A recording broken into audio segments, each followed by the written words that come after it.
Hello, my name is Claire Callow and I'm here to explain a little more about the Teaching Functional Skills English Level 5 CPD course that you might want to take part in or that you might want to tell other people about. The course is part of the Education and Training Foundation's Shaping Success CPD offer and it's provided by Claire Collins Consultancy. It's run over 10 online sessions, and these 10 sessions are generally run over 5 days, although we often do run other delivery models. It's a blended learning course, so participants also do some self-led work before and after sessions, so everyone gets access to this website full of course materials and activities. So let's have a look at the 10 sessions within the course. So in session 1 we introduce participants to the course structure and content and begin to consider the learner journey in relation to functional skills English and discuss different approaches to initial and diagnostic assessments. Throughout the course, we ask participants to reflect upon their own personal and pedagogical English skills in the form of this reflective journal, which they can use to identify any areas for development in their own skills and understanding. So in session 1, we introduce that theme of reflection and ask participants to reflect on their own personal English language history and consider barriers to engagement with English and explore how learners' self-belief and positive attitudes to learning can be developed.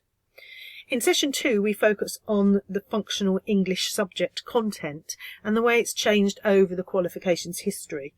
Participants also work collaboratively to identify links between English and vocational and everyday tasks, and we consider a literacy practices approach to motivating learners and embedding English learning. The focus of session 3 is on speaking and listening skills, and those skills that our learners need for work and life. So we explore varieties of English and devise activities for developing and assessing speaking and listening skills. Session 4 explores specific learning difficulties, dyslexia in particular, and their impact on English teaching and learning. In session 5, we explore issues around phonics approaches for reading and writing, and participants get to develop their own language awareness and critique techniques for teaching spelling and other learner-centred approaches. The focus of session 6 is on approaches to reading and writing at entry level, including how to approach learners with weak or no literacy. So in this session we explore approaches such as whole word reading and social site vocabulary recognition, using language experience to teach reading, simplification of text and writing frames.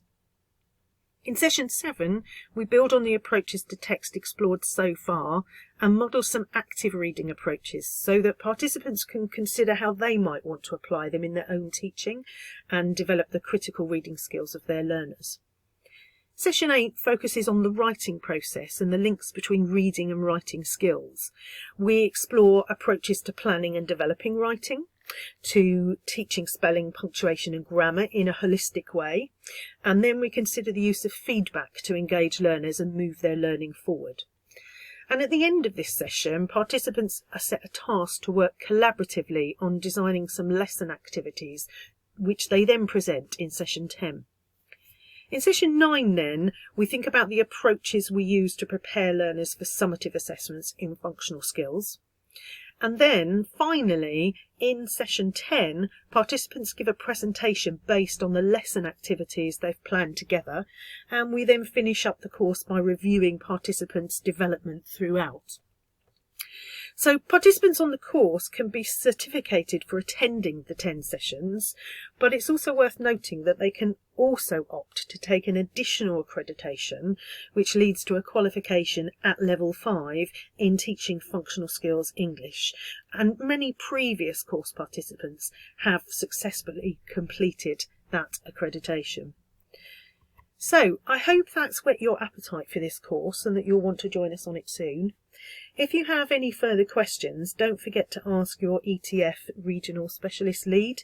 You can find out who is the Specialist Lead in your region by going to the ETF website and typing RSL into the search tool. I've also put the link on this final slide, along with the link to the part of the ETF website which outlines all the Shaping Success English and Maths courses. So thank you, and we hope to meet you on the course soon.